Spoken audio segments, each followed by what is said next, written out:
You look tired. What happened yesterday? Ciao. They went a little bit crazy. Yesterday, where did you go? Repubblica. Repubblica. Nice.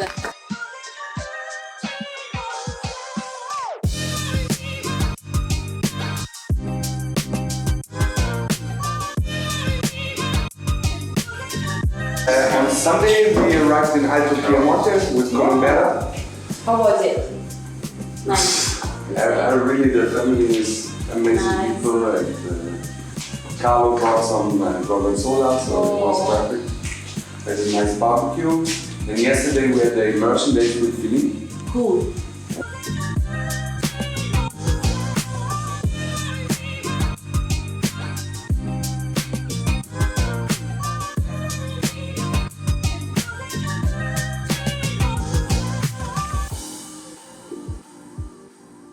So there's Novello there, and then La Morra, Roddi down, Serra Lunga over there, and Castigliano del Caverno. Down here there's Barolo. We are in the highest point of the denomination of Barolo, so we are 520 meters above the sea. So we are limitless to the denomination, we are super high, and I think as a terroir is quite atypical for Barolo in general. This was a vineyard where me and Luisa used to work, so it belongs to a couple of journalists who gave us the vineyard to us, and we gave the grape to Conterno Fantino that used to vinificate for them the wine. So this for us was, and what happened is that the lady has a sickness and she died in a few months, and the husband couldn't stay here anymore alone, so he decided to sell. And for us it seems impossible, but we did the offer, and when he knew that we were interested in the whole stuff, he said, okay, I want to give it to you at whatever, not whatever, but at your price. That for us I think it's the chance of our life, but it's also a lot of work. It's like 40 years of working and vineyard and everything, but I think it's a good point to start again. So they planted the vineyard of Barolo, that is that part there, so that triangle. Here is a Nebbiolo, but this year fortunately is going to pass to Barolo, so we're going to have more Barolo from Monforte. And over there they planted 7 years ago a bit of Barbera, Nebbiolo, and 5 rows of Merlot. So fun wine every year. Yes, so this year last year we made it with Feline as a cheval. Yeah. And it was quite funny, and it's a good result, but we'll see what to do if planted on Nebbiolo or Barbera or whatever. So as I was saying before, we are super high to be a Barolo, and I can feel it last year, especially in the acidity. We were quite in trouble because of the acidity last year. Malolactic fermentation took over the alcoholic one, so it was the first time that this happened. We were super lucky. We started with 19, that's a great vintage, and then 20, and then 21, and then 22 was quite tricky for us, but still a good vintage, and we manage everything, so we are now happy. But this was the only part of the tank we had, and of the parcel that we own, that behaved in a normal way with acidity. So there was a good point, so malolactic didn't take over, everything was low, and we are very happy of the results. So I think that with the climate change and of course the heating of everything, we will be quite lucky with this place. Beside that, I think it's very atypical. The terroir is more similar to the Arenarie of the Ano, so more sandy than Marna. But for the things with the altitude and the hot season we are having, I think it's quite good to have a completely different Barolo and situation from Le Coste or Busia or Roncaglia. So yes, that's the whole property. Is 2 hectares. 1 hectare, 0.2 is planted with vineyards, while the rest is wood. So the lady was super a futurist woman, and she decided to plant a wood for truffle. So it's going to be productive in 10 years. So it's more a project of sustainability and everything. And from that point, we thought about a lot, me and Luisa, to find a way to be more sustainable, not just because of a certification. Organic certification, I think, is not enough at this point. But Langa, as you can see, is becoming 99% of viticulture. That's quite bad. There are no more woods, no more anything, no more plantation. So we want to have a project of planting fruit trees and having bees. So we're working on that. Okay. Because we have this part of the woods that is quite safe from vineyards. And actually from there it starts, is the biggest wood of Monforte that goes down to Ginestra and up to Serralunga. So we are quite lucky. I think it's if you work on it, it can be a riserva of biodiversity and biosfera. It's quite protected. We are on the top of the hill, and we are lucky to have. And you live here. That's so. Yes. Every morning I wake up, I say it's not true. So I'm super happy. Crazy. And so we are, as you see, it's quite a jungle at the moment. We haven't cut the grass yet, and that's helped a lot with this. With lots of rain we had, for the tractor not to compact too much the soil and not to have all the mud down to the vineyard. And it's working. We are doing some experiment there with a cluster. We decided not to cut the grass close to the baby vines because we scratch a bit the cluster. So we are doing some experiments. So Hi everyone. Ciao. Ciao. Ciao. Come state Leo? Bene, bene.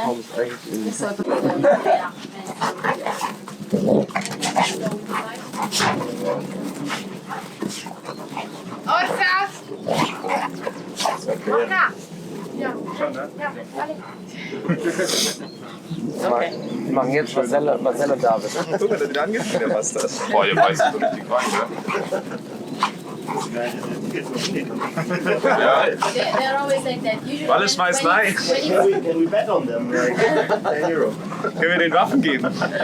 I bet on Mocha. When it's tasting time, usually they poo in front of us or they play like that. It's come on. Okay, let's go. Dai bimbe, bon. Basta! Basta! Jetzt die dickeren Eier.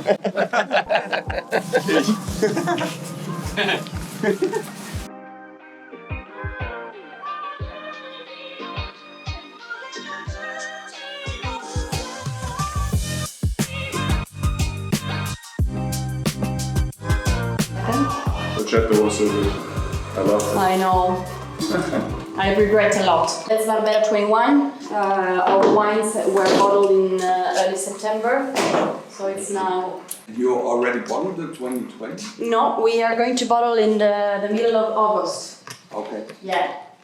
But the cellar is still in Serralunga. Yeah, that's everything. So the plan is to move everything here to build one. So that's Barbera 21. Is a project of Negos. This year that we have some rows, so we're gonna integrate the grape that we buy with our crop. We buy from to me the best part of Barbera in Monforte, that is San Sebastiano. So it's the part that looks to the Llani. And that's because in this part you are not allowed to produce Barolo, so they didn't replant on the Nebbiolo, but they rest they let survive Barbera in Dolcetto. Okay. To me, Barbera is zero tannins, but is acidity and fruitness. But I think it's still dark. It's quite different from the first Barbera we made. I don't know if you remember what I said. Yeah. So it was 100% whole cluster. We didn't have enough quantity to put it in 50% concrete or everything in concrete. So I think in that vintage, the oak covered a bit, this thing of and everything. But opening now, it's crazy. Yeah. Like when oak is more integrated, Barbera always good. Yeah. So that's the Nebbiolo. 21. I love 21 as a vintage. I think it's the best vintage me and Luisa ever done. I know it's the third one, so it can be small, but It was a combination of we improved in the technique, of course, in the cellar, studying a bit more the outward vineyards and knowing them more, and a good vintage, so super weather, hot vintage, but the right thermal expression between day and night during the harvest day, so everything was perfect to me. It's very interesting. And 21 are all super energetic and super powerful, so are wines that can be waited for a long time and still tended wet. And still the plot in Lara and Monforte. Actually is made with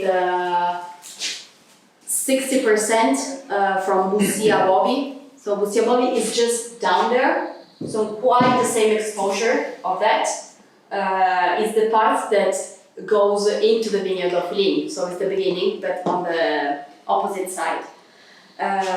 It's the down valley. It's very protected from the wind. So it retains a lot the temperature. So it's always balanced. Always. We never have bad surprises or something like that. We planted the vineyard in 18, so the vines are super young, and it's west exposure to the sun. While the 40% comes from La Morra, so completely different situation. It's east face. It's the part of La Morra that looks to Verduno, so it's east. It's a completely different soil and results. Usually, it's the last vineyards that we harvest. It is a lot of tension and lots of super retained tannins, so it would need more times. But we age in Tina, so to breathe a bit more, while Bussia Bobby is aged in concrete. And just at the end, like 2 months before the bottling, they are blended together. Okay. So that's the story. And what do you think about, we spoke with Pauline and we tasted 2022 Barolo. And she said, I don't want to keep this wine for 18 months in oak. I think it's too much because it's very a light wine. Delicate. What do you think about that? So it's the things that we are thinking about lots of time. I think that the wines that most represent Lalu is not Barolo, but is Nebbiolo. With Nebbiolo we can do whatever we want in the terms of aging and materials and everything. Of course, Barolo is the best vineyard that we have ever, and it's a pity that we have to follow the OCG that force you to put the wines 18 months in oak. Yeah. And for us, it was quite tricky because we had new botti that I still would prefer compared to second-hand barrels that usually are the barrels that come here are very bad, new or old. I really don't like them, so I'm very happy with my botti. But 18 months in a new botti can influence the wine. While if I would have done like 8 months, like I do with the Nebbiolo, it would have been perfect. Yeah. If you have the chance to try the Nebbiolo 19, it's amazing. I only have 2 bottles left. No, it's amazing, really. Like, of course, you feel the powerness of Barolo, but the freshness of the 19 of the Nebbiolo, it's perfect. So, without doing too much, because Barolo in this area is a wine. So it's a wine that you make with oak, with thyme, and then the vineyards. To me, it's Nebbiolo and Le Coste di Monforte Barolo. It's just 2 different crews. So it's the way you interpret the crew. So that's our job. And with Barolo, it's tricky to do it. So I agree completely with Feline, and we think we will do the same also with 21. We are ranking off now. But I don't want to be out of a disciplinary. It's very important to be part of a group. To me, it's like it has no sense to come here and I'm nobody here. I have a very small experience compared to all the other people, so to me it's a bit pretentious to be like out of the area and do Vino Rosso. Why? It's now the moment, and Barolo has grown now because it's Barolo. So going out, it's a big fail to me. It's also a thing of like security and feeling safe here. So, of course. think that with the net, we grow with the importers and everything. We could do it, but to me it would be a failure. And what I'm fighting for, but it's quite stressful because you have to be involved in the denomination and to go into politics. So it's now. Second? Yeah. Thank you. Did you have the first? Yes. Okay. But is it like that? That every winery is measured on the surface they work? Like if you have 2 hectares and like who's big Fontana Fredda has 200 hectares, they have more to say, or? No, actually, you are associate with the consortio, and you can vote if there are assembly or everything. But it's like quite. But do they speak about something like that? They must recognize that as well. I call them because my idea is to fight to allow producer to put the name of the village at least on the Nebbiolo. Yeah. With that, we can split the Lamora's one and Monforte's one would be cool because like it means being more technical and more specific on like basic wine for everybody. Yeah, like we produce Burgundy. 80% we produce Nebbiolo, so it's very important for us to show people how we do Nebbiolo and to make it more approachable also to medium drinkers. And so now you're not allowed to put any of ideas of the name of the village. So you cannot write, for example, Langa Nebbiolo Mon or Lam to Lamorra or Monforte because it's tricky because it makes you think of Monforte or Lamorra. It's just crazy. And so I would like to be to put the name at least of the village, but they are saying that it undervalues the Barolo, so they want to protect the Barolo and they're not allowed you to do so because of that. That's the sad part. But they know how it works in Burgundy. If you have a chef de chambato. I always do this experience, but this example, but it's very difficult to make people understand that. And I fight with lots of producers because most of them disagree because they get scammed for Barolo. Because usually Nebbiolo is like it's good because it's Nebbiolo. Here Nebbiolo comes perfect, so it's always good, but it's not Barolo. But it's crazy. I think we are going to give more importance to Nebbiolo in the future because it's like the keys. And actually, the problem is that they are now planting hundreds of hectares with Nebbiolo. So they have to think about it in 4 years. That is the year of the growing of the vines. We're gonna have thousands of liters of Langa Nebbiolo. Yeah. And if we don't split or differentiate, it's going to be in the same. Yeah.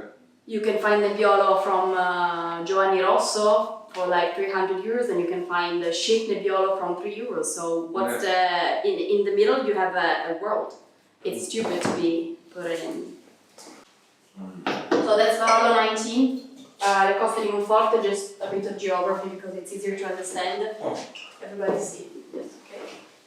So this is Monforte d'Alba, and this is Lamorra. So Monforte is the southest village of Barolo.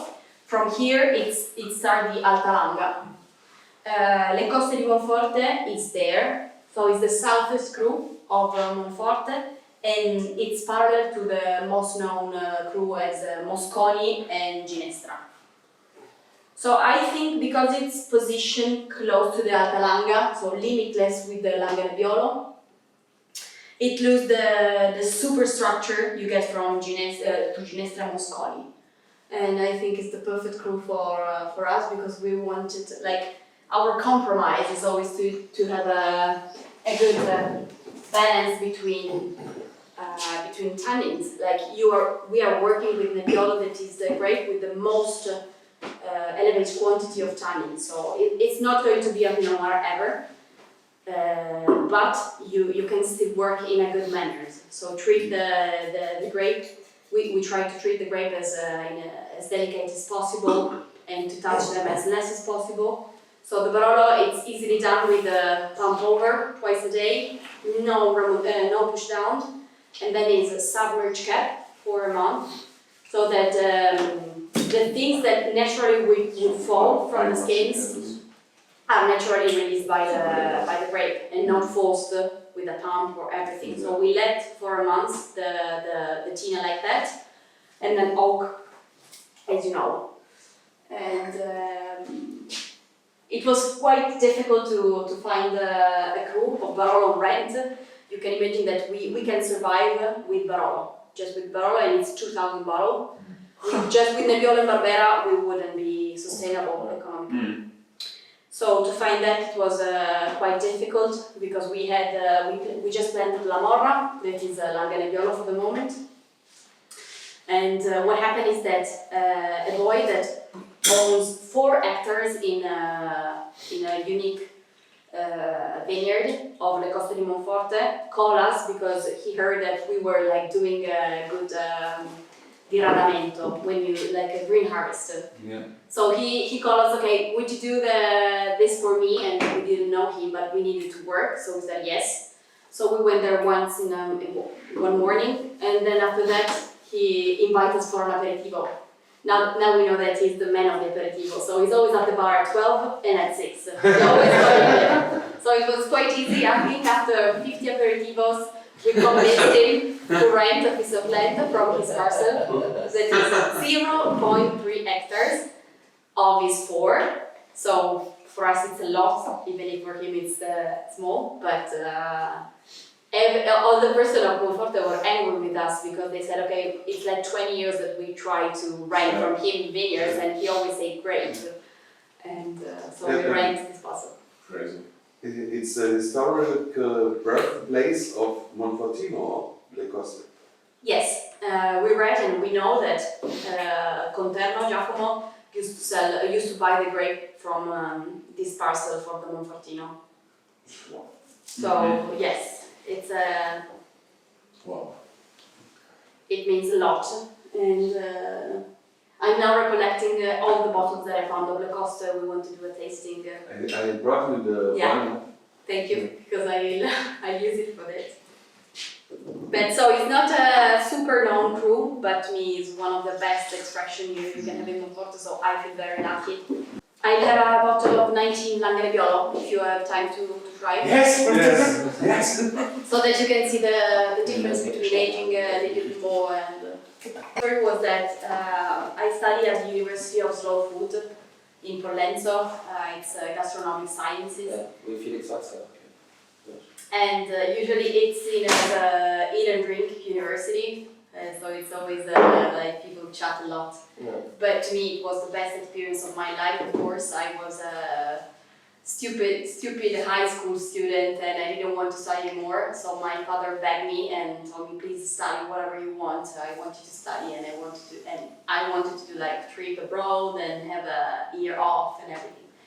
So at the end I came to the test. At the Gastronomic Science University, I wasn't interested at all on food and wine. I used to drink lots of wine, but with no interest. Yes, just to get drunk, stuff like that. I was young, I was saying, and so I passed the test, and simply I said, okay, I subscribed to that, and that was it. And the first day of school, I came into like 200 students, not 200. It was like 70 students from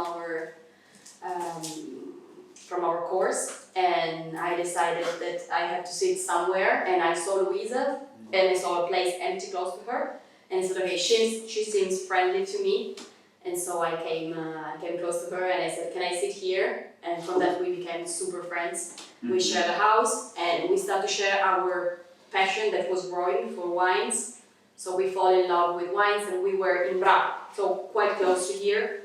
So on the weekend, everybody was living there because it was like an hour from Torino, but everybody took a house there. So it was it's nice because usually universities are in city places, while this is the only university I know that is in the countryside. So on the weekend we were around here visiting producer, I visited Rinaldi, Rivella, like people that I didn't know they were so famous and so big, but I fell in love with their story. So I think our passion for wines grows together. And during the university years, I started to work for like wine shops. I did the sommelier lessons. I took the diploma, and Luisa worked for the Banca del Vino. So we worked in wine stuff. We did hostess for like wine events. So we did everything for that. And after the school, we graduate with a thesis together on the creation, on the building of a sustainable winery. So we were around that idea, but we didn't have any experience in viticulture. We love to travel, so we visit lots of wineries to make the thesis. So we visit Pepe, we visit in Tuscany, we visit here, so we knew more and more producers. After that, we escaped and I worked in Argentina for the harvest, and I can say that I learned what not to do in culture and in education. But It's also learning. It's also learning, and I did lots of parties, so it was great. I had lots of fun. It was good to be there after the uni. Luisa went to South Africa, and after that we came here and we said, okay. Then we went around and we partied a You're lot. both from the area? We are from Torino, so from the city. So when we came back here, it was 2014, we decided it was the right moment to have an experience in the vineyard here. We said, okay, it's one of the best places in the world to learn. And so we sent, I think, 200 CVs all around, but nobody took consideration of us because we were girls from the city with no experiences. So everybody was saying to us, okay, you're good to be like tasting girls or selling or secretariat, but no vineyards and no cellar at all. Even if it's the worst paid job ever in Italy. So it seems impossible for us because we were like graduated and interested and super passionate, but everybody said no. But we were at a fair of natural wines and we met Weinberg, Nicola. And we said, okay, we begged him, like really convinced him, and he said okay. So Luisa started there and I joined her for the harvest, I quit my job. And we did the first harvest in London. And which year was that? It was 14. Okay. Oh. Yeah. Good vintage Yeah. start. Yes, especially they were like forming Weinberg, so it was like lots of fight between the father and the son. It was very nice. Like they were completely different. They had one cellar, the small one.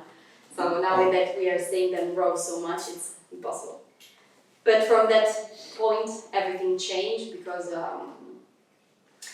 people start to know about us that we're like two city girls, very brave to work in the vineyards and that we're okay to working under the sun, under the snow, under the, it's like working in the fields like everybody does, but they didn't know we could have survived. So we did it, and after that it was much easier to find a job. So there were people that call us to be part of the winery because we could also do tasting and help them, of course, because of the language. Like 90% of the people that works in the vineyards difficultly speak Italian, so I think it was good for them. So we did lots of experiences this year here, and two vintages in Burgundy. We worked for Lafon in Meursault and Cécile Tremblay the year later. And after that, it was our turn to make our harvest, and then we start. And it's thanks to Tradiberri that we bought the first piece of land we had, the Roncaglie, because it was in 15. We were super happy about the harvest we did in Tradiberri, and you can imagine it was 14. Yeah. So we were like super young and excited from everything. So we told the father, okay, if you know about vineyard on rent, we want to be part of that because we would love to produce our wines.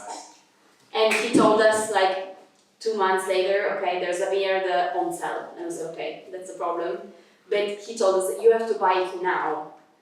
is I think he knew that the area would have been exploded in some years, because after 2 years there was the Vienti boom. When he sold the vineyards, everything changed here. Like all the shit places to plant a vineyard were sold for like millions, because people get crazy. I heard some years ago, like 3 to 5 years, was like you can get nice hectare for 100,000. Now it's like 500,000 to 1 million. We pay, if I think how we paid the first piece of land, it's just crazy. Yeah. So we had the chance to buy with our force. So my grandmother left me some money, and Luisa's one too. And my grandmother told me, don't use it for marriage or houses. Like use it for a project or something. So they were like in the bank like that. Okay. And then I had the chance to buy this piece of land. And we bought it, and we did all the work on the soil, so we start knowing how it works. But when we started, we didn't know we would have a winery, we would establish here. We were thinking about a hobby or like a side job while working here. But then it became super big, and we rent some vineyard from Felicin. And so we grow a bit, and then now we're here. So that's the story. So we had the winery in Saralunga. It's very difficult in this area to have a winery whatever you want to, because they don't give you new authorization. Even if you have, if you have 3 hectares of Barolo in the same village. You can imagine that when we started, we have almost half an hectare of Langhe Nebbiolo and spread to through Monforte and Lara. So the worst case. And we found this garage in Saralunga. We renewed a bit to have like the basic stuff that for us seems to build a super winery, but it was 100 square meter of a room that we're still working, and that's it. And last year the lady that owned this place died, and we used to work for her when we had to make a salary, because we had just costs on the other vineyards because we planted everything, so it was just paying and no harvest anything. And so unfortunately she dies, and the husband told us he wanted to sell this place, and I think this is the best place in the world in Monforte. No, but telling the story, it seems everything fast and easy, but it was like a mountains like that to be part of this place. I think it's a beautiful place to produce wine, one of the best, but to get inside the society and the people and the culture, it's super difficult, even if you are an hour far from here.